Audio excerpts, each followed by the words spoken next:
ध्यान दो, कोई परवाह नहीं।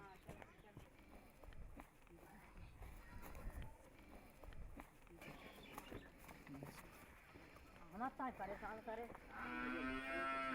हम गरीब लोग कहाँ पर परेशान करे, अब पैसा नहीं रोग तुम हमारे पीछे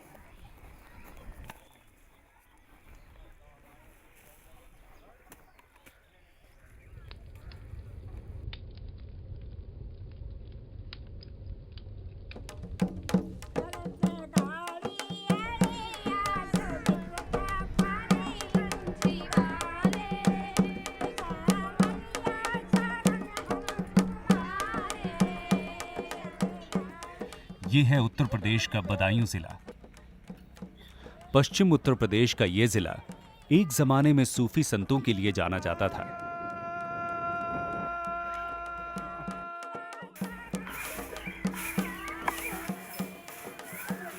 लेकिन इस जगह की इस पहचान से भी बड़ी पहचान यहां के खराब स्वास्थ्य विज्ञान आंकड़ों से मिलती है, जिसका कई कारणों से एक बड़ा कारण था खुले शौचालय। इस मुद्दे को गहराई से समझने के लिए ये जानना भी अनिवार्य है कि एक खुला शौचालय और एक मैला ढोने वाले का आम दिन कैसा होता था। इन शौचालय में जो परिवार के जितने भी सदस्य होते थे वो जो है इनमें टट्टी या शौच किया करते थे। फिर जो है जो वाल्मीकि महिला थी वो अपनी डलिया और मतलब जो एक लोहे का कड़ंगा टाइप जो है औजार लेकर के वो इसे जो है राख डाल के या मिट्टी डाल के इसको जो साफ करती थी। इन खुले शौचालयों को 3 लाख लोग इस्तेमाल करते थे और इन शौचालयों के गांव में होने से तकरीबन 6 लाख लोगों को बीमारियों से खतरा था। बदायूं जिले के कुछ 535 गांव में लगभग 50,000 ऐसे शौचालय थे। हर ओर बदबू, उन पर मंडराते मक्खी मच्छर और जानवर आम नजारा था। इन गलियों में जहां से हम शायद गुजर भी ना पाएं, वो गलियां इनकी जिंदगी से पूरी तरह जुड़ी हुई थी और साथ में जुड़ी थी पेचिश, दस्त, पोलियो और पीलिया जैसी अनेक महामारी बीमारियां। और इससे बड़ा सच तो यह है कि इन मैला ढोने वालों के जीवन में यह विद्वेष भरा काम भी है और समाज का इनके प्रति द्वेष भी। तई बड़ी घिनौ पैदा भई, मुँह बांध के तई डलिया उठाई, डलिया गिर गई। अब मैं मौजूदगी में जिनके घर हमने पहले मेरा काम करो तई अब करे करा के डलिया उठा ले चलता है। पोंछ पाँच दो भैया कपड़ा बदल के दूसरे फिर गए। तई डोकरी बोले करे आई, मैंने ना करना आई, अब ही रहेगा वो काम। तो बोले चल मैं बता दूँ बखरी, मैं चल चला। तई बखरी बताई भैया पर्दा कर रहे हैं, डलियो धरे हैं चांद पे, करे हाँ कर रहे हैं काम। और इस घृणित काम को करके ये मैला ढोने वाले बहुत ही मामूली सी कमाई कर पाते थे और इस मामूली कमाई के साथ इन्हें इनाम में दूसरों की झूठन या छूत अछूत का भारी भेदभाव झेलना पड़ता था।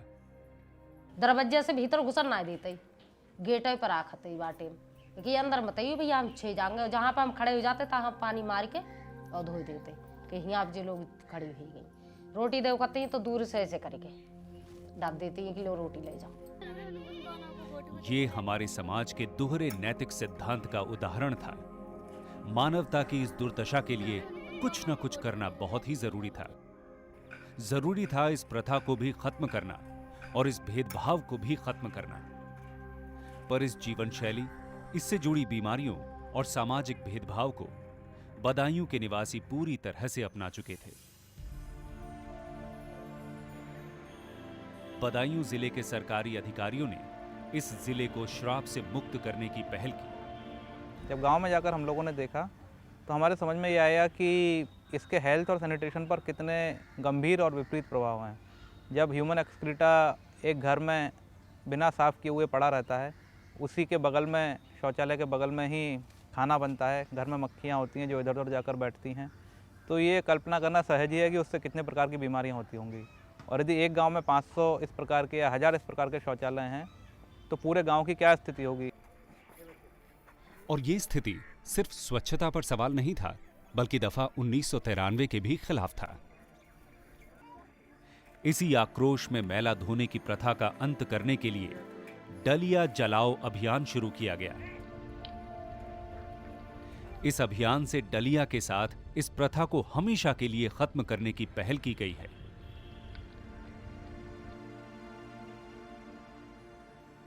इस जिले के सरकारी अधिकारियों की मेहनत से साल 2010 से यहां के गांवों में बहुत सुधार आया है। पर यह कर पाना उतना आसान नहीं था जितना लगता है। यहां के अधिकारियों के सामने दो बड़ी परेशानियां थीं।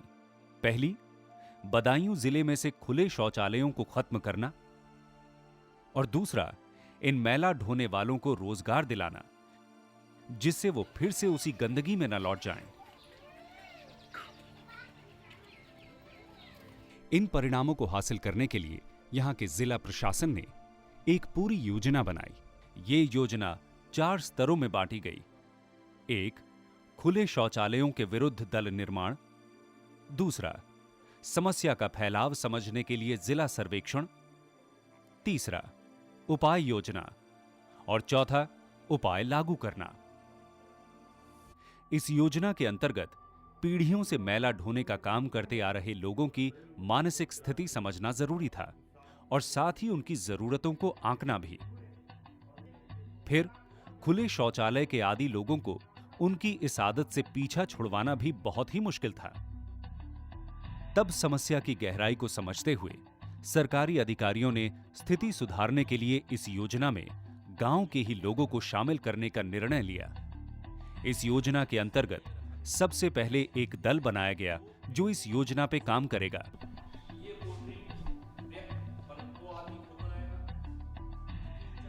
दूसरा कदम था सर्वेक्षण, इस काम की जटिलता पर रोशनी डालने के लिए। फिर इस परेशानी का समाधान तैयार किया गया और उसके बाद उसे लागू किया गया। डेली की प्रोग्रेस जो हमारा ब्लॉक लेवल का कोऑर्डिनेटर है वो फोन करके आपसे पूछेंगे। इस योजना की जटिलता समझने के लिए और फिर समाधान तैयार करने के लिए बनाई गई टीम ने गांव में घर घर जाकर मैला ढोने वालों से और खुले शौचालय इस्तेमाल करने वालों से खुलकर चर्चा की।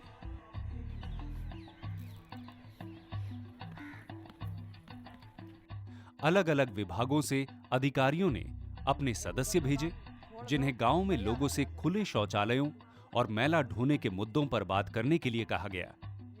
अच्छा, बाकी बात अब जा बतावा, कोई आदमी ऐसा है बुराना में और पास जो तुम लोग। ये एक बहुत ही जरूरी कदम था क्योंकि गांव वालों को समझाने के लिए उन्हीं में से किसी का चुनाव ही उन्हें इस परिस्थिति से अवगत करा सकता था और गांव वालों की बात को सरकारी अधिकारियों तक ला सकता था।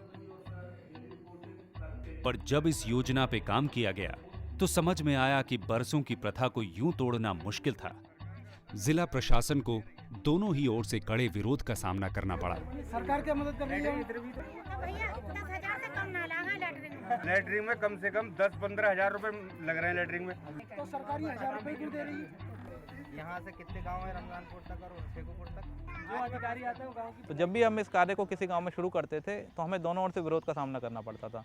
शुद्ध शौचालय जिनके यहाँ हैं वे कहते थे कि हमें या तो पूरा पैसा मिले शौचालय बदलने के लिए तभी हम कुछ करेंगे, और जो मैनुअल स्कैवेंजर हैं उनको वो कहते थे कि हमें सरकारी नौकरी या कोई अच्छा बड़ा रोजगार मिले तभी हम इस कार्य को छोड़ेंगे।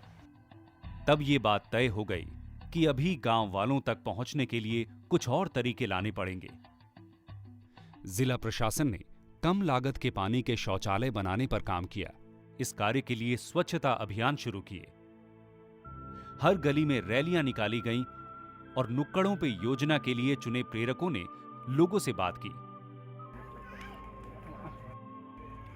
गांव की दीवारों पे स्वास्थ्य, सफाई और बीमारियां जैसे पीलिया, पोलियो, मोतीझरा, पेचिश इत्यादि के बारे में संदेश लिखे गए।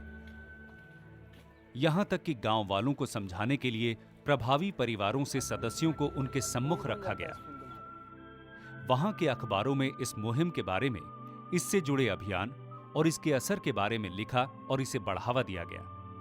हर तरह से कोशिश कर यह निश्चित किया गया कि गांव में खुले शौचालय बंद कर पानी के शौचालय बनाए जाएं। जो गांव वाले फिर भी इस पहल का विरोध कर रहे थे, जिला प्रशासन ने इनके साथ कड़े साधनों का प्रयोग किया। इसके लिए दफा 1993 प्रयोग में लाई गई। कुछ ही समय में इस योजना का असर दिखने लगा और मैला ढोने वालों को इस कार्य को छोड़ अन्य कार्य सौंपे गए। इस योजना से गांव में बराबरी का माहौल बना। वहां न सिर्फ स्वास्थ्य सफाई व्यवस्था के दृष्टिकोण से बदलाव आया, बल्कि इस योजना ने जाति भेदभाव, छुआछूत की अनैतिकता को भी दूर कर दिया। अब तो जाए कि वे घर में बैठ जाएंगे आके, जिस बासन में हम खाएंगे बा में खा लेते हैं और अच्छे व्यवहार है। अब तो हम और तुम सब बराबर हो गए, भेदभाव सब खत्म हो गए। अब काहे की छूत रही, काम धंधे गंदे तुम लोगों ने बंद कर दिए, अब सही हो। सरला ऐसे कई लाभ भोगियों में से एक है जिसे खुले शौचालयों को हटा देने के बाद एक नया जीवनदान मिला है। ऐसे कई परिवारों में से एक और परिवार है जिसमें मैला ढोने की प्रथा सालों से चली आ रही थी। रमजानपुर की सुनीता देवी एक ऐसी पीढ़ी से हैं जहां उन्हें अपनी सास से मैला ढोने की प्रथा मिली थी।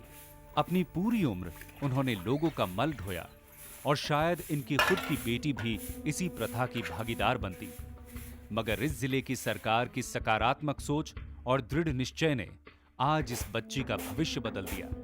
क्यों खुश है, अपने घर बना रहे हैं, अपनी अच्छी खा रहे हैं, अपनी सफाई से खा रहे हैं अपने हाथ से।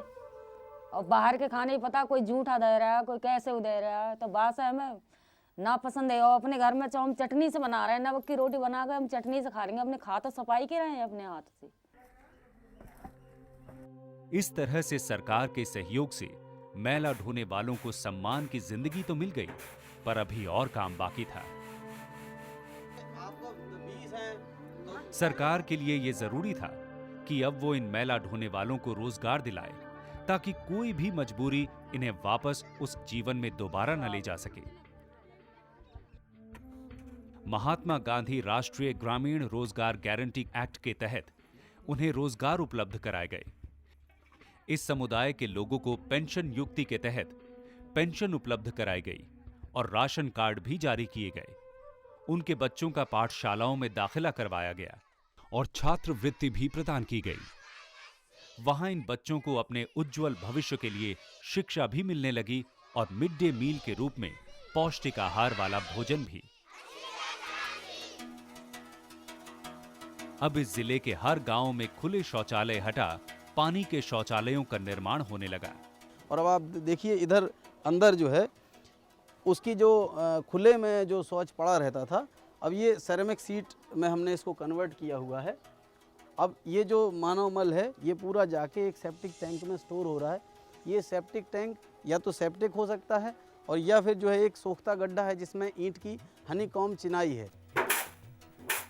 माहौल बदला, जीने के तरीके बदले, आपस के रिश्ते बदले और इस बदलाव को कायम रखने के लिए सरकार को भी बहुत कुछ ऐसे प्रावधान रखने होंगे जिससे ये बदलाव की लहर अब रुके ना। ये लगातार और प्रोएक्टिव ढंग से इनकी मॉनिटरिंग करना, इनकी देखभाल करना। एक एक मैनुअल स्कैवेंजर्स जो आइडेंटिफाई होगा उसको कई सालों तक मॉनिटर करेंगे, ये देखने के लिए कि वो उनको ऐसा माहौल दे दिया गया है या नहीं कि वो इस प्रोफेशन में दोबारा कभी लौट कर आए ही ना। अब से यहाँ की आने वाली पीढ़ी को कभी भेदभाव का सामना नहीं करना पड़ेगा और ना ही इस प्रथा से जुड़ी बीमारियों का। ये उजाला फैलना अभी बाकी है। जब बदायूं जिले में इतना बदलाव आ सकता है तो जरा सोचिए, सरकार और आपके सहयोग से हम कितने और जीवन बदल सकते हैं। अभी और बहुत सी डलियां जलानी हैं, बशर्ते हम अपने रोज के कार्यों में मानवता लाएं और अपने निर्धारित कार्यों से एक कदम और आगे बढ़ाएं।